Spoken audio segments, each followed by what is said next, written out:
जय माता दी। साधनालय चैनल में आप सभी का एक बार फिर से स्वागत है। आज आप सभी के लिए भगवान शिव और भगवती जगदम्बा की एक संयुक्त मंत्र की साधना हम देने जा रहे हैं। इसके विषय में अधिक जानकारी देने से पूर्व पहले मैं आप सभी से आग्रह करूंगा कि आप हमारे यूट्यूब चैनल साधनालय को अवश्य सब्सक्राइब कर लें और हमारे टेलीग्राम चैनल से भी अवश्य जुड़े, जिसका लिंक आपको डिस्क्रिप्शन में मिल जाएगा।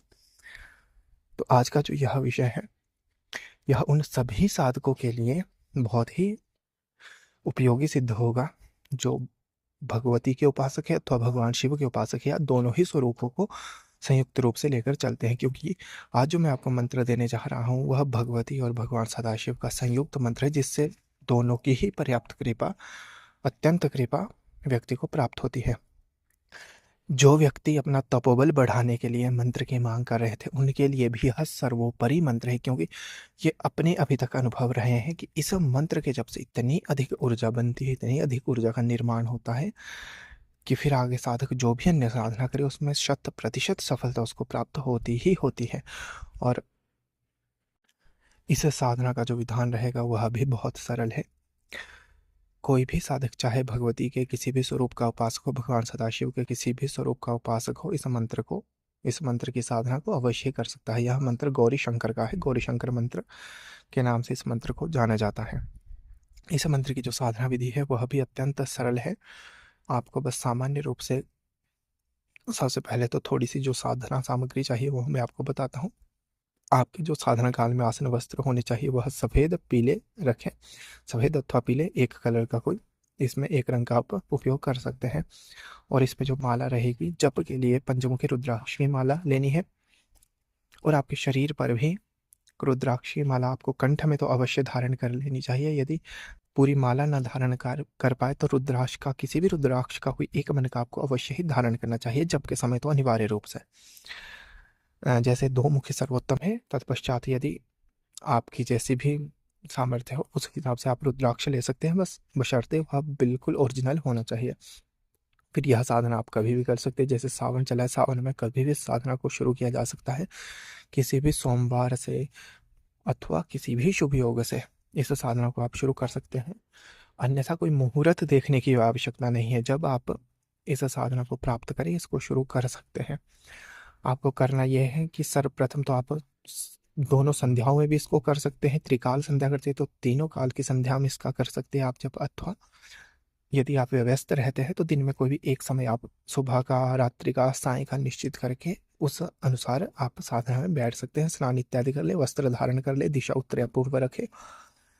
आप संभव हो तो सामने बाजोट इत्यादि लगा के भगवान सदाशिव का, भगवती पार्वती सहित चित्र स्थापित करें। चित्र नहीं है तो प्रतिमा, प्रतिमा नहीं है तो शिवलिंग इत्यादि, आप कुछ भी जो भी उपलब्ध हो वह स्थापित करें। अन्यथा कुछ भी स्थापित ना करना हो तो केवल और केवल एक दीपक को भगवान सदाशिव और भगवती का साक्षी मान के इसके समक्ष भी यह साधना की जा सकती है। परंतु मैं विधि विधान से अगर आपको चलना है तो उसकी पूर्ण विधि आपको बता रहा हूँ। शिव मंदिर में भी, भगवती के किसी भी मंदिर में भी इस साधना को संपन्न किया जा सकता है। घर में कर रहे हैं तो सामान्य वैसे ही जैसे बताया, बाजोट इत्यादि लगा के शुद्ध वस्त्र उस पर बिछा के उस पर भगवान शिव, माता पार्वती का कोई चित्र अथवा प्रतिमा स्थापित कर ले, शिवलिंग इत्यादि कुछ भी स्थापित कर ले। फिर सर्वप्रथम आचमन पवित्रीकरण कर ले। फिर आपको संकल्प करना है, सर्वप्रथम आपको एक कर्म साक्षी दीपक भगवान सदाशिव और माता पार्वती के नाम से अवश्य ही जला लेना है। आप दीपक तेल का अथवा शुद्ध घी का प्रज्वलित कर सकते हैं अपने सामर्थ्य अनुसार। और फिर आपको संकल्प इत्यादि कर लेना है। फिर सर्वप्रथम गणेश जी का ध्यान करना है, उनको प्रणाम करके आज्ञा मांगनी है। आपके कोई गुरु है तो उनका स्मरण कर ले, अन्यथा केवल गुरु ब्रह्मा गुरु विष्णु गुरुदेव महेश्वरा मंत्र से गुरु को प्रणाम कर ले, या केवल और केवल श्री गुरुवे नमः का 3 बार उच्चारण करके भगवान महादेव को ही गुरु रूप में स्मरण करके, का ध्यान करके उनसे आज्ञा प्राप्त कर ले। तत्पश्चात भैरव जी का स्मरण कर ले और फिर अपनी कुल शक्तियों का स्मरण करके भगवान श्री माता पार्वती का पूजन करें। उन्हें पंचोपचार विधि से आप पूजन कर सकते हैं। यदि शिवलिंग रखा है तो सबसे पहले आप उसका अभिषेक इत्यादि कर ले, फिर आप पंचोपचार विधि से पूजन करें। जैसे पुष्प, अक्षत, गंध, धूप, दीप, नैवेद्य इत्यादि अर्पित कर ले। फिर आज्ञा मांग के इस मंत्र का आप जप करें।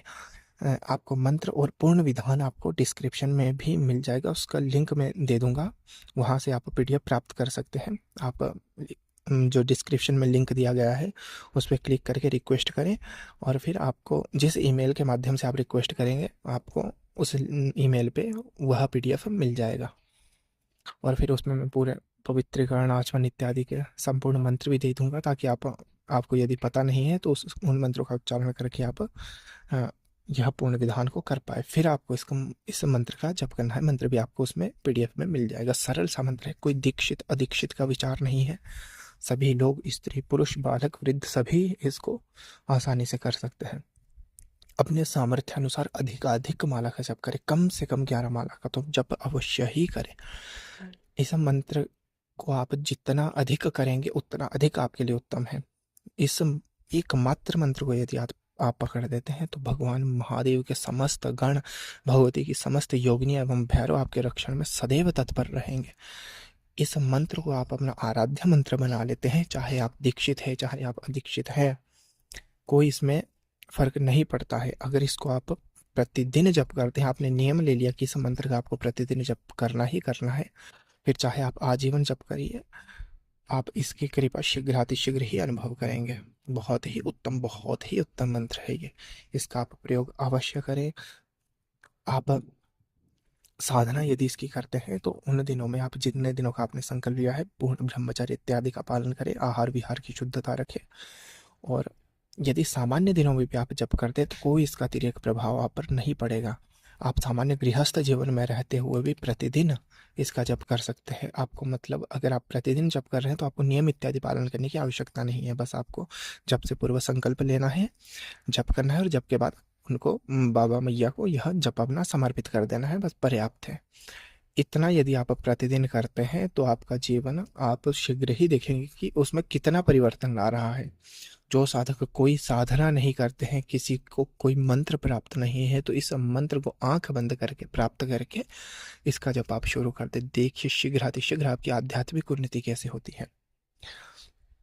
आप हमारे चैनल पर आगे जो शक्तियों की साधना दी जाएगी, तो उन्हें करने से पूर्व आप इस मंत्र को अनिवार्य रूप से एक बार इसका अनुष्ठान अवश्य ही कर ले। 8 लाख इसका अनुष्ठान एक होता है मध्यम, और सामान्य रूप से आप 1.25 लाख का अनुष्ठान कर सकते हैं, परंतु यदि आप 8 लाख कर लेते हैं तो अति उत्तम है।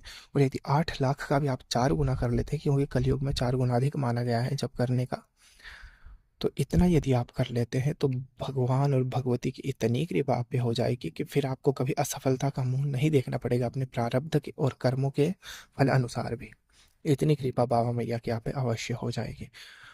तो इस मंत्र को आप अपने जीवन में अवश्य उतारें और फिर अपने जीवन में परिवर्तन देखिए। तो यह थी आज की जानकारी। आशा है आपको यह वीडियो बहुत ही उपयोगी सिद्ध होगी। इसी प्रकार की जानकारी के लिए हमारे साथ बने रहें, और आज की जानकारी यदि पसंद आई हो तो इस वीडियो को लाइक शेयर अवश्य करें। हर हर महादेव।